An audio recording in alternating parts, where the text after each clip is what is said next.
Hello everyone, welcome back to our YouTube channel BSP pharmacy. BSP pharmacy में आपका स्वागत है। बीएसपी फार्मेसी एक ऐसा प्लेटफॉर्म है जो आपको डी फार्मा और बी फार्मा दोनों की तैयारी कराता है। तो फटाफट प्ले स्टोर पे जाइए और बीएसपी फार्मेसी ऐप को डाउनलोड कीजिए। तो आज की वीडियो में हम लोग बात करेंगे ग्राम स्टेनिंग और एसिड फास्ट स्टेनिंग के बारे में। वीडियो को लास्ट तक जरूर देखना। वीडियो में कोई भी इम्प्रूवमेंट करने को है तो कमेंट सेक्शन में कमेंट करके जरूर बताना, और वीडियो अच्छी लगे तो लाइक कमेंट हमारे चैनल को सब्सक्राइब जरूर करना। और आप बीएसपी फार्मेसी के पेन किलर कोर्स को भी ज्वाइन कर सकते हैं, जहां पर आपको एग्जाम की तैयारी 15 दिन के अंदर बिल्कुल परफेक्ट तरीके से कराई जाएगी। जल्दी से जाइए पेन किलर बैच को ज्वाइन कीजिए। तो चलिए आइए जानते हैं हम लोग ग्राम स्टेनिंग और एसिड फास्ट स्टेनिंग के बारे में।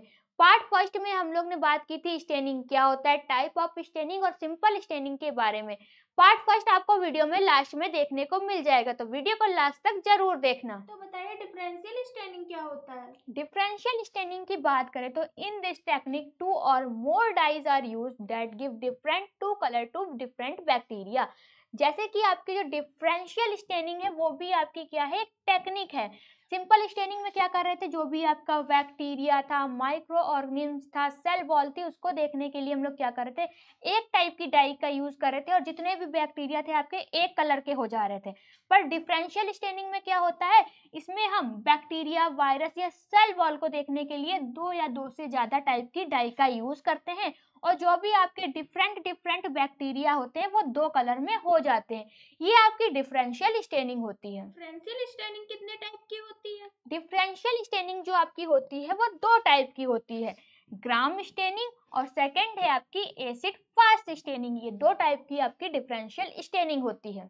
ये ग्राम स्टेनिंग में क्या होता है। ग्राम स्टेनिंग की बात करें तो Gram staining technique is used to differential Gram positive and Gram negative bacteria. जैसे कि ग्राम स्टेनिंग भी आपकी एक टेक्निक होती है। अब इस ग्राम स्टेनिंग टेक्निक को करते क्यों हैं, जो भी आपके ग्राम पॉजिटिव बैक्टीरिया और ग्राम नेगेटिव बैक्टीरिया को डिफरेंशियल करने के लिए हम लोग ग्राम स्टेनिंग का यूज करते हैं। ग्राम स्टेनिंग कितने टाइप की होती है।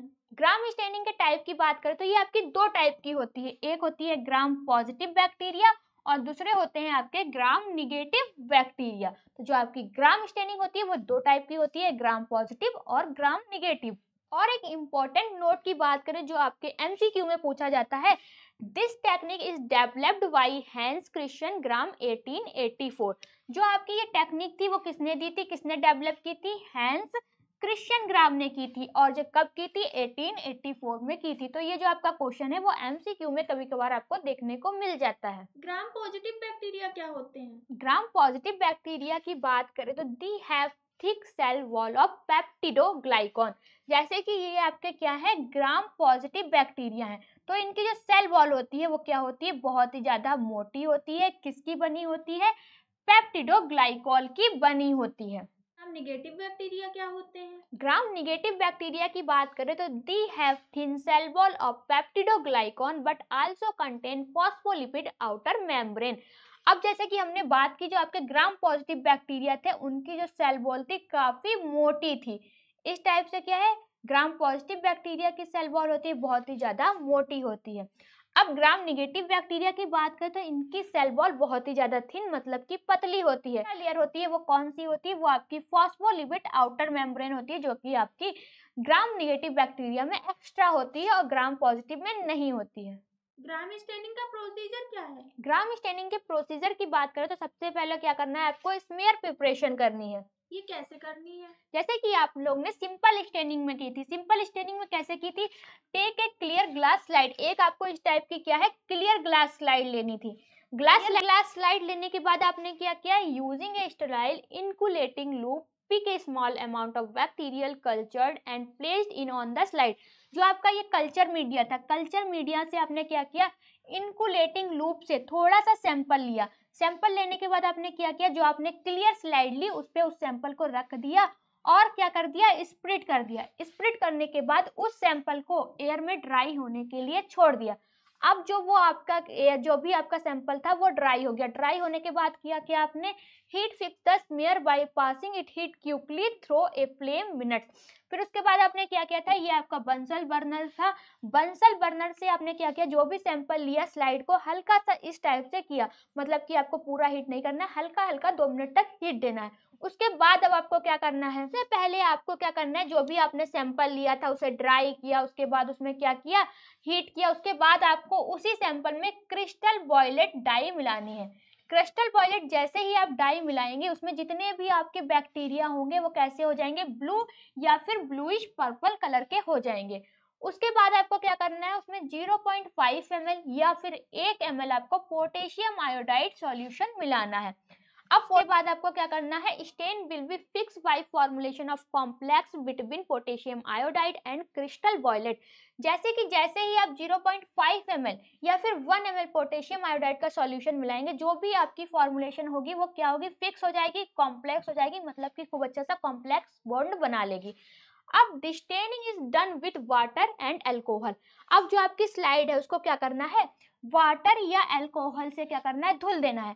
आपको डायरेक्ट नहीं धुलना है, जैसे कि ये आपकी स्लाइड है तो डायरेक्ट यहाँ पे पानी चला दें, ऐसा नहीं करना, हल्का हल्का यहाँ से आपको क्या करना है, पानी डालना है, जिससे कि आपकी जो स्लाइड है वो वॉश हो जाए, मतलब कि डिस्टेनिंग हो जाए। अब ये क्या है, आपकी स्लाइड है, ठीक, इसमें क्या है, आपके बैक्टीरिया थे, सारे किस कलर के हो गए थे, सारे आपके बैक्टीरिया हो गए थे ब्लू और ब्लूइश पर्पल के, मतलब कि इन दोनों में से कोई एक कलर आ गया था, मान लिया ब्लू कलर आ गया था।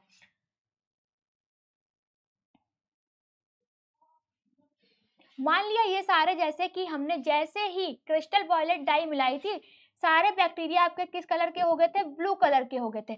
अब हमने इस स्लाइड को धुल दिया, धुलने के बाद जो आपके ग्राम पॉजिटिव बैक्टीरिया होंगे वो तो ब्लू रहेंगे, और जो आपके ग्राम निगेटिव बैक्टीरिया होंगे वो कैसे हो जाएंगे, जो आपके पहले कलर के थे उसी टाइप के रह जाएंगे, मतलब कि उनमें कोई कलर नहीं रह जाएगा, वो ट्रांसपेरेंट हो जाएंगे। अब ग्राम निगेटिव बैक्टीरिया को देखने के लिए हम लोग क्या करेंगे, ग्राम निगेटिव बैक्टीरिया को देखने के लिए क्या करेंगे, again stand by safranin dye and stand for 30 second pink. अब हमने क्या किया, जैसे कि आपके मान लिया ये आपकी स्लाइड है, ये आपकी क्या है,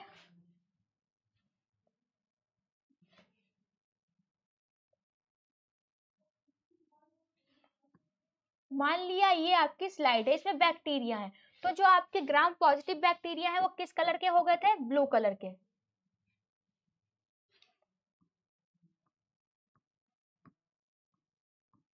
अब हमने क्या किया था, जैसे ही क्रिस्टलाइन वॉयलेट डाई मिलाई थी, जितने भी आपके बैक्टीरिया थे वो ब्लू कलर के हो गए थे। फिर उसे क्या किया हमने, उसमें 0.5 ml का पोटेशियम सॉल्यूशन मिलाया, पोटेशियम आयोडाइड का सॉल्यूशन मिलाया, उसको वॉश कर दिया, जो आपकी स्लाइड थी उसको वॉश कर दिया। वॉश करने के बाद जो आपके ग्राम पॉजिटिव बैक्टीरिया थे वो तो ब्लू कलर के रह गए, और ग्राम निगेटिव बैक्टीरिया क्या हुए, उनकी सेल वॉल धुल गई, हल्की हो गई, और फिर से वो दोबारा से ट्रांसपेरेंट हो गए। अब हम लोग क्या करेंगे, ग्राम निगेटिव बैक्टीरिया को देखने के लिए दोबारा से सैफरीन डाई का यूज करेंगे। जैसे ही सैफरीन डाई का यूज करेंगे तो जितने भी आपके ग्राम निगेटिव बैक्टीरिया है वो किस कलर के हो जाएंगे,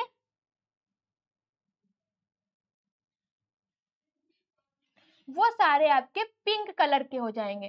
फिर हम इनको माइक्रोस्कोप से देखेंगे, माइक्रोस्कोप से देखने पे जितने भी आपके ब्लू कलर के बैक्टीरिया होंगे या ब्लूइश कलर के बैक्टीरिया होंगे वो आपके ग्राम पॉजिटिव बैक्टीरिया होंगे, और जितने आपके पिंक कलर के बैक्टीरिया होंगे वो आपके ग्राम निगेटिव बैक्टीरिया होंगे। तो इस टाइप से क्या करते हैं हम लोग, ग्राम पॉजिटिव बैक्टीरिया और ग्राम निगेटिव बैक्टीरिया को देखते हैं। ग्राम स्टेनिंग के एडवांटेज क्या क्या है? ग्राम स्टेनिंग के एडवांटेज की बात करें तो differential bacteria into 2 major groups, gram positive and gram negative. जो भी आपके बैक्टीरिया होते हैं उनको 2 मेजर ग्रुप में क्या करने के लिए, डिवाइड करने के लिए, ग्राम पॉजिटिव और ग्राम निगेटिव बैक्टीरिया को 2 मेजर ग्रुप में डिवाइड करने के लिए हम लोग ग्राम स्टेनिंग का यूज करते हैं। फिर है आपका provide quick information about bacteria classification with minute. Bacteria के क्लासिफिकेशन को जानने के लिए, कुछ सेकंड में ही जानने के लिए हम लोग ग्राम स्टेनिंग का यूज करते हैं। ग्राम स्टेनिंग के डिसएडवांटेज क्या क्या है? ग्राम स्टेनिंग के डिसएडवांटेज की बात करें तो it does not work for all bacterias like mycobacterium species. जो आपकी ग्राम स्टेनिंग होती है वो जितने भी आपके सभी बैक्टीरियो पर वर्क नहीं करती है। जैसे कि सभी बैक्टीरियो की बात करें, जैसे कि आपका माइक्रोबैक्टीरियम स्पीसीज पे क्या होता है, ग्राम स्टेनिंग वर्क नहीं करती है। If does not differential between live and dead bacteria. इसका यूज कहाँ कहाँ करते हैं? यूज की बात करें तो सबसे पहले help in identify and classification bacterial species based on sale. अब जो आपकी स्टेम स्टेनिंग है कहाँ कहाँ हेल्प करती है, आइडेंटिफिकेशन और क्लासिफिकेशन, किसके, बैक्टीरिया के आइडेंटिफिकेशन और क्लासिफिकेशन में क्या करती है, हेल्प करती है।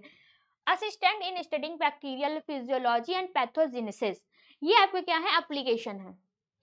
एसिड फास्ट स्टेनिंग क्या है? एसिड फास्ट स्टेनिंग की बात करें तो this is a species differential staining used to identify mainly the members of mycobacterium species, special mycobacterium tuberculosis and mycobacterium leprosy।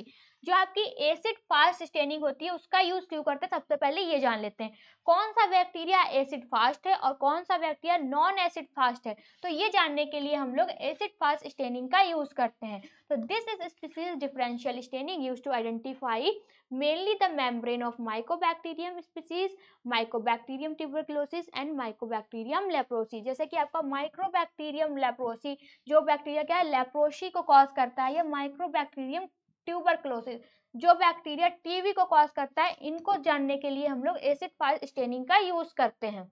अब इस टेक्निक को डेवलप किसने किया था, पाउल इनलेल्सियल ने किया था। कब किया था, 1882 में किया था।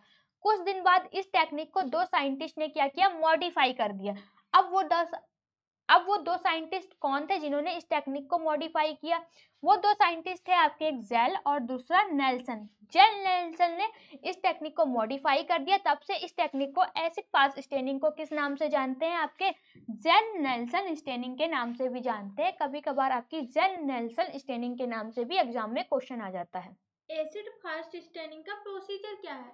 एसिड फास्ट स्टेनिंग के प्रोसीजर की बात करें तो सबसे पहले आपको वैसे ही स्मीयर प्रिपरेशन करना है, जैसे कि हम लोग ने सिंपल प्रिपरेशन में की थी, ग्राम स्टेनिंग में की थी। अब हम लोग को स्मीयर प्रिपरेशन कैसे करना है, आपको take a clean glass slide, एक क्लीन ग्लास स्लाइड ले लेना है। इस टाइप की जो भी आपकी क्लीन ग्लास स्लाइड होगी वो ले लेना है। उसके बाद क्या करना है, using sterilized inoculating loop pick a small amount of bacterial cultured and place it on slide. जैसे कि ये आपका क्या है, कल्चर मीडिया है। कल्चर मीडिया का जो आपका इंकुलेटिंग लूप होगा उसको इस कल्चर मीडिया में घुमाना है और इससे थोड़ा सा सैंपल ले लेना है, किस पे रखना है, स्लाइड पे रखना है। स्लाइड पे क्या कर देना है, स्प्रेड कर देना है, मतलब कि फैला देना है। फैलाने के बाद जो भी आपका सैंपल है उसको थोड़ी देर एयर में छोड़ देना है, किस लिए, ड्राई होने के लिए। ड्राई हो गया, अब उसके बाद क्या करना है, heat fix the smear by passing it heat quickly through a flame minutes. उसके बाद क्या करना है, जो आपका सैंपल क्या हो गया, ड्राई हो गया। ड्राई होने के बाद आपको वंसल बर्नर के ऊपर हीट करना, ज्यादा नहीं, हल्का 2-3 सेकंड के लिए आपको ऐसा ऐसा करना है, डायरेक्टली हीट नहीं करना है। अब ये आपका स्मीयर प्रिपरेशन बन गई। स्मीयर प्रिपरेशन बनने के बाद आपको क्या करना है, आपकी स्मीयर प्रिपरेशन बन गई। स्मीयर प्रिपरेशन बनने के बाद आपको क्या करना है, add few drops of carbol fuchsin and allowed to dry give red colour to bacteria. अब जब आपकी स्मीयर प्रिपरेशन बनने के बाद क्या करना है, आपको एक डाई का यूज करना है, कार्बोनल फ्यूजन डाई का यूज करना है, जिससे कि जितने भी आपके, जैसे ही आप डाई का यूज करेंगे जितने भी बैक्टीरिया होंगे वो रेड कलर के हो जाएंगे। ये आपकी स्लाइड थी, ठीक है, ये सारे आपके क्या थे, बैक्टीरिया थे। इस पे हमने एक डाई का यूज किया, कौन सी डाई का यूज किया, कार्बोनल फ्यूजन डाई का यूज किया। अब जितने बैक्टीरिया हैं आपके सारे क्या हो गए, ये सारे बैक्टीरिया आपके रेड हो गए। रेड होने के बाद क्या करेंगे, क्या होगा, after that was it with alcohol and leave for 15 second. फिर इसे क्या करेंगे, अल्कोहल से स्लाइड को धुल देंगे। स्लाइड को धुलने के बाद 15 सेकेंड तक ऐसे ही छोड़ देंगे। छोड़ने के बाद क्या होगा, आपका अल्कोहल एक्ट्स एज डीकलराइज, जितने भी आपके नॉन एसिड बैक्टीरिया होंगे वो डीकलराइज्ड हो जाएंगे, मतलब कि आपके बिना कलर के हो जाएंगे, और एसिड फास्ट बैक्टीरिया आपके रेड रहेंगे। अब जो आपके नॉन एसिड फास्ट बैक्टीरिया डिकलराइज्ड हो गए, उनको कलराइज्ड करने के लिए हम लोग क्या करेंगे, acid fast bacteria remain return washing with alcohol but non acid fast bacteria become colourized. इसमें बताया गया है जो आपके नॉन एसिड फास्ट बैक्टीरिया थे वो आपके डीकलराइज्ड हो गए, मतलब कि उनका कलर हट गया, और जो आपके एसिड फास्ट बैक्टीरिया थे उन पे पूरे पे रेड कलर रहा। अब आपके नॉन एसिड फास्ट बैक्टीरिया को कलराइज्ड करने के लिए हम अब दूसरी डाई का यूज करेंगे। कौन सी डाई का यूज करेंगे? मिथाइलिन ब्लू डाई का यूज करेंगे। उसके बाद कुछ देर तक उसको 15 सेकेंड तक छोड़ देंगे। 15 सेकेंड तक छोड़ने के बाद आपको क्या दिखेगा कि जो आपके नॉन एसिड फास्ट बैक्टीरिया हैं सारे के सारे क्या होंगे? ब्लू कलर के हो जाएंगे। तो जो आपको रेड कलर के बैक्टीरिया दिखेंगे, जैसे कि जो आपके रेड कलर के बैक्टीरिया दिख रहे हैं, ये आपके कौन से बैक्टीरिया हैं? एसिड फास्ट बैक्टीरिया हैं। और जितने आपको ब्लू कलर के बैक्टीरिया दिख रहे हैं, ये आपके नॉन एसिड फास्ट बैक्टीरिया हैं। इनको माइक्रोस्कोप से देखेंगे तो आपको एसिड फास्ट बैक्टीरिया और नॉन एसिड फास्ट बैक्टीरिया बिल्कुल क्लियर दिखाई देंगे। तो इस टाइप से आपका एसिड फास्ट स्टेनिंग का प्रोसीजर होता है। एडवांटेज क्या है? एडवांटेज की बात करें तो आपको एडवांटेज देखने को मिलेंगे yearly diagnosis of tuberculosis. Tuberculosis को डायग्नोस करने के लिए हम लोग क्या करते हैं? एसिड फास्ट स्टेनिंग का यूज करते हैं। Effective management of leprosy, leprosy को मैनेज करने के लिए भी हम लोग एसिड फास्ट स्टेनिंग का यूज करते हैं। एडवांटेज क्या क्या है? डिसएडवांटेज की बात करें तो सबसे पहले आपको डिसएडवांटेज देखने को मिलेगा complex and time consuming diagnosis. ऐसा डायग्नोसिस करने के लिए बहुत ज्यादा कॉम्प्लेक्स होता है और बहुत ही ज्यादा टाइम लेता है। तो ये आपका क्या है? डिसएडवांटेज है। Limited to specific bacteria. कुछ कहाँ करते हैं? यूज की बात करें तो जैसे कि आपका डायग्नोसिस ऑफ ट्यूबरक्लोसिस, ट्यूबरक्लोसिस के डायग्नोसिस के लिए हम लोग एसिड फास्ट स्टेनिंग का यूज करते हैं। डायग्नोसिस ऑफ लेप्रोसी, लेप्रोसी को डायग्नोस करने के लिए भी एसिड फास्ट स्टेनिंग का यूज करते हैं। और identification of non tuberculosis, non tuberculosis को जानने के लिए आइडेंटिफिकेशन के लिए हम लोग एसिड फास्ट स्टेनिंग का यूज करते हैं। वीडियो में हम लोगों ने ग्राम स्टेनिंग और एसिड फास्ट स्टेनिंग के बारे में कंप्लीट बात की। ये जो आपकी स्टेनिंग की पीडीएफ है वो हम अपने टेलीग्राम चैनल पे अपलोड कर देंगे, वहां से जाके आप लोग डाउनलोड कर सकते हैं। टेलीग्राम चैनल की लिंक आपको हमारे डिस्क्रिप्शन बॉक्स में मिल जाएगी, तो जल्दी से जाइए और टेलीग्राम चैनल को ज्वाइन कीजिए। अगर आपको वीडियो अच्छी लगी तो लाइक करें, कमेंट करें और हमारे चैनल को सब्सक्राइब करें। वीडियो को लास्ट तक देखने के लिए थैंक यू सो मच।